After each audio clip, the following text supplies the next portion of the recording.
Buen día a todos. Nosotros somos el grupo 6 de la materia de farmacología 1 y en esta ocasión vamos a desarrollar la primera discusión que es acerca de farmacocinética.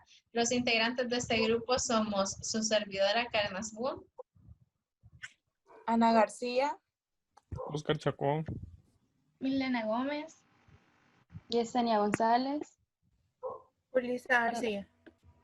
González Ortiz Fernanda. farmacéutica es el estado físico final en el que se presentan diferentes principios activos llamados fármacos combinados con sustancias inactivas llamadas excipientes. Los excipientes son los que actúan como disolventes o diluyentes que se añaden al preparado para su estabilidad y presentación. Farmacocinética estudia el proceso de absorción, metabolismo, biotransformación y excreción en el organismo. Estudia lo que hace el organismo sobre los fármacos. Absorción es el traslado del fármaco desde su sitio de administración hacia el compartimiento central.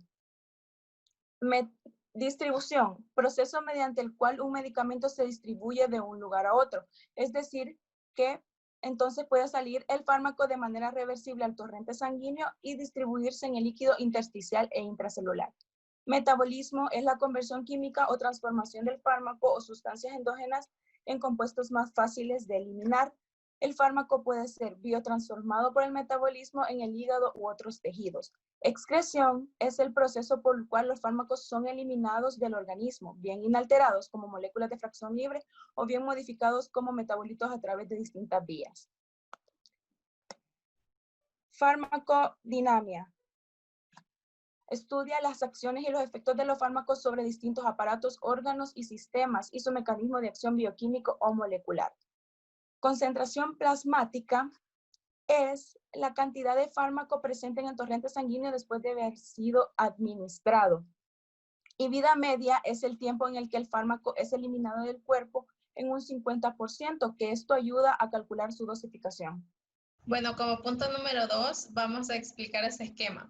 Primero se da la dosis o la formulación por medio de la administración, ya sea vía oral o intravenosa, entre otras vías. ¿Qué va a pasar acá? Que se tiene que desintegrar, por ejemplo, si es una píldora o una cápsula que tiene una cubierta entérica, o se tiene que disolver si es un preparado efervescente o un jarabe. Entonces, esta sería la fase farmacéutica. Luego la fase farmacéutica queda libre para la fase de farmacocinética, en lo que se incluye primeramente la absorción, luego la distribución, el metabolismo y la excreción. Voy a poner un ejemplo de la aspirina que nos menciona el punto 9. Si es una aspirina que tiene una cubierta entérica, la fase farmacéutica sería en la desintegración de esta cubierta, luego queda libre para la fase de la absorción que la realiza en la parte del estómago y la porción superior del intestino delgado.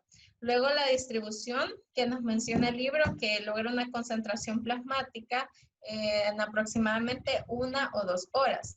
El metabolismo nos menciona que este se va a unir a la albúmina y además que se va a separar en su forma ácida. Y posteriormente la excreción de la porción que no va a ser necesaria para utilizar.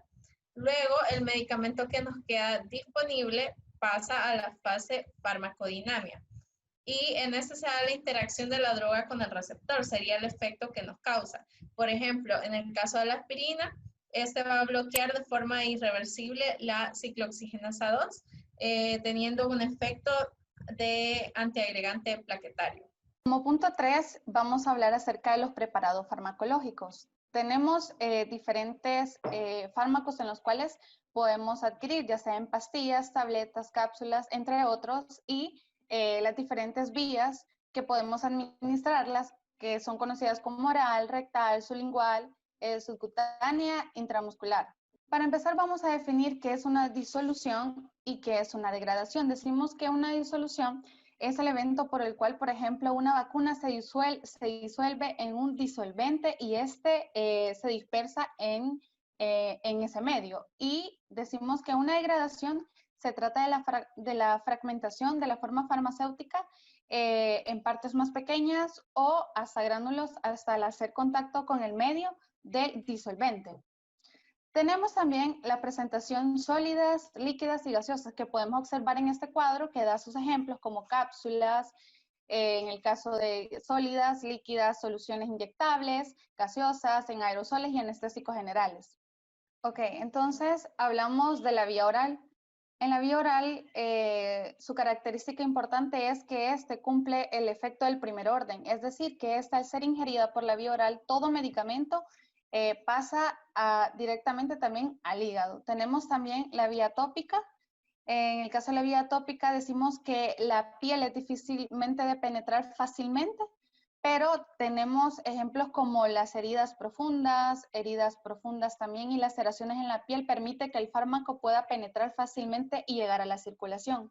En el caso de la vía intravenosa, esta se caracteriza porque esta, como podemos ver en la imagen, no pasa por el hígado, sino que esta se va directamente a la circulación. Hay una biodisponibilidad más completa y es más rápida. Continuando con nuestra discusión, acá estamos en el punto número 4, que es la curva de concentración plasmática tiempo. Como primer punto podemos decir de que el proceso de la farmacocinética del fármaco comienza en el momento de que este es administrado por vía oral, sigue su camino por el esófago hasta llegar al estómago. En el estómago este se disuelve y pasa a la absorción, que es en el estómago o en el intestino delgado. Posteriormente sigue su flujo hacia el torrente sanguíneo. En el torrente sanguíneo este es encargado de llevarlo a todas las partes del cuerpo para posteriormente ser metabolizado vía hepática o en algunos casos vía renal. Lo anteriormente descrito puede ser representado en esta imagen. Tenemos una curva de concentración plasmática por tiempo. Como primer punto, la persona se administra el fármaco por vía oral, sigue el proceso de la absorción, la distribución hasta que llega a la excreción. Básicamente la curva se divide en dos etapas, una etapa acá y la otra etapa acá. Luego tenemos la Cmax, que la Cmax es la concentración máxima que tiene el fármaco, la Tmax es el tiempo que el fármaco alcanza su Cmax, y tenemos el tiempo medio, que el tiempo medio es cuando el fármaco ya ha reducido a la mitad su concentración sérica, es decir, que la mitad del fármaco ya se ha eliminado. Continuando con el punto número 4, tenemos el comportamiento de un fármaco en diferentes vías de administración. Como primer punto tenemos la vía intravenosa. Los factores que limitan la vía de absorción son evadidos cuando se inyectan los fármacos en solución acuosa e intravenosa. La biodisponibilidad de esta vía es completa, es decir, que la F es igual a 1. Luego tenemos una vía intramuscular. En el caso de una vía intramuscular, la absorción de los fármacos va a depender de la velocidad del flujo sanguíneo, es decir, que puede ser relativamente rápida.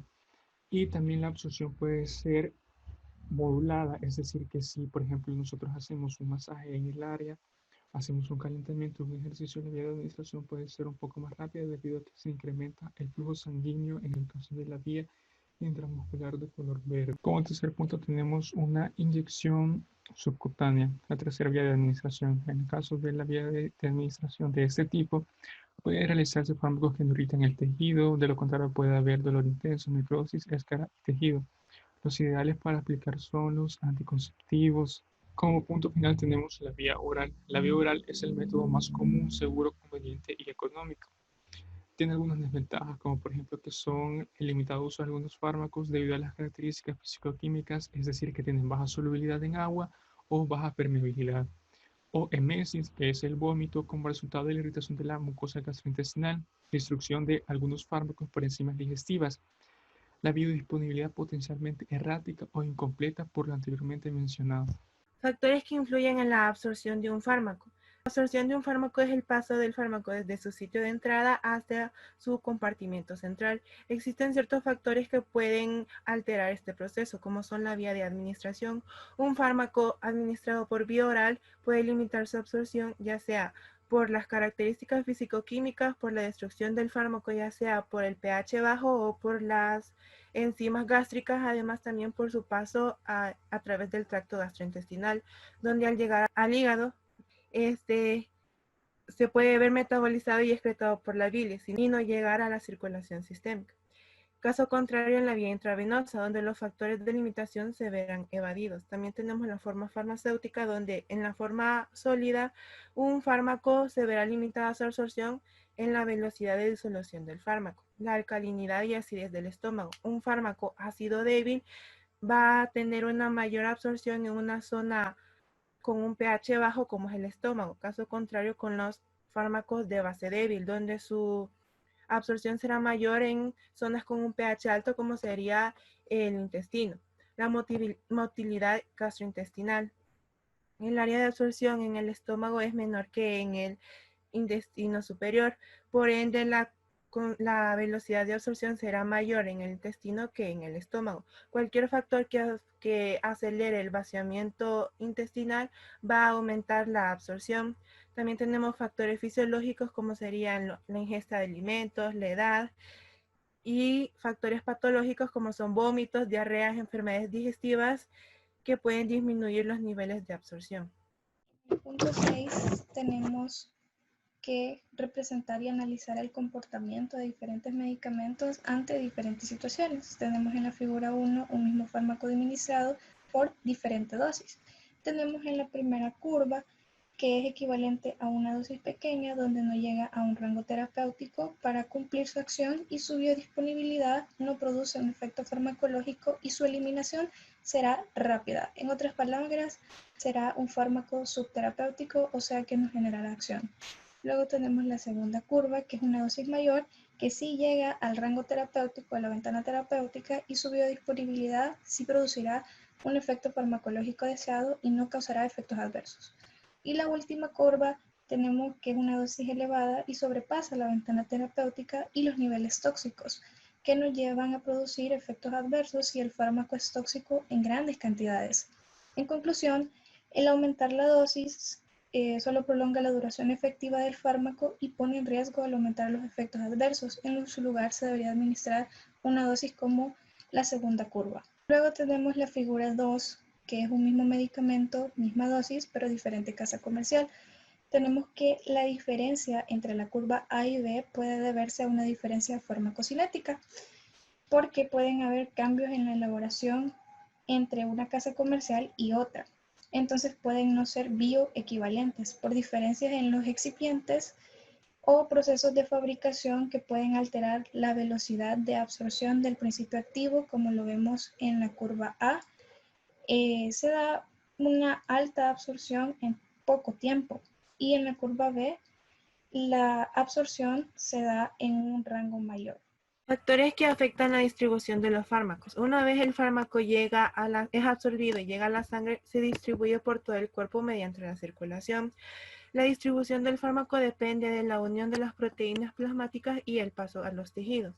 Unión a proteínas plasmáticas. Las moléculas de los fármacos pueden estar circulando en el plasma, ya sea libremente, unidos a proteínas plasmáticas y a células sanguíneas. El porcentaje de unión a proteínas plasmáticas oscila entre el 0.1% hasta el 100%, como es el caso del etanol. Hay ciertos factores que afectan la unión a las proteínas plasmáticas. Entre ellos tenemos la edad, factores patológicos como son la hipoalbuminia y la hiperalbuminia, y la uremia, que puede disminuir la capacidad de la albuminia de su unión a los fármacos. También tenemos el paso por los tejidos. La cantidad y velocidad del acceso del fármaco a los tejidos va a depender de sus características físico-químicas, del flujo sanguíneo y de la captación tisular. Hay ciertos factores que afectan la unión a los tejidos, como lo son: si un fármaco no se encuentra unido a una proteína plasmática, pero posee su captación tisular, la distribución va a ser mayor. En cambio, si se encuentra disminuida la unión a proteínas plasmáticas y a los tejidos, no va a cambiar. Y los factores que afectan el volumen, entre ellos tenemos fisiológicos o patológicos. En la obesidad, un fármaco tiene que ser liposoluble para que su distribución sea mayor. En cambio, un hidrosoluble sería menor. Caso contrario, en los edemas y en los derrames pleurales y ascíticos, donde el volumen será mayor para fármacos hidrosolubles que para los liposolubles. La insuficiencia cardíaca reduce el fármaco que llega a los tejidos y por ende la distribución será menor. Como punto 8, hablaré sobre las vías metabólicas de los fármacos. Esta se divide en dos fases. La primera fase es la biotransformación microsomal. Esta ocurre cuando se añaden sustituyentes a la molécula del fármaco o se liberan de ella grupos funcionales en la cual éstas se encuentran o aumentan la ionización e hidrosolubilidad de esta.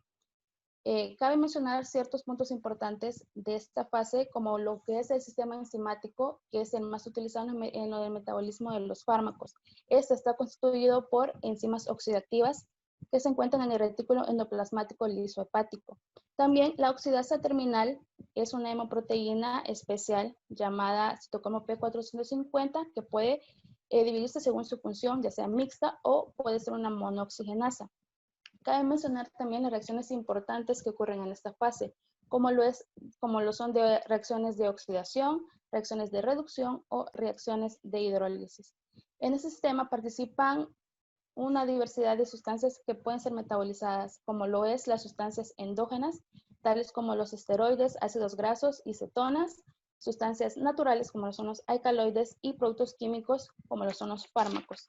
Ya en la fase 2, en esta fase, se agrega el producto resultante de la fase 1 y se acoplan en ella compuestos endógenos, tales como lo son el ácido glucurónico, el ácido acético o el ácido sulfúrico, que estos son compuestos de poca liposolubilidad. Otro punto importante en esta fase es que los procesos oxidativos se llevan a cabo intracelularmente, es decir, que ocurren en la mitocondria. También las reacciones no microsomales de reducción pueden ocurrir en otros tejidos aparte del hígado, como lo es en el intestino, gracias a la acción bacteriana de ciertas bacterias, valga la redundancia, que pueden tener efecto a diversos fármacos. Y ya para finalizar, las reacciones principales en esta fase son de metilación, acilación y sulfoconjugación.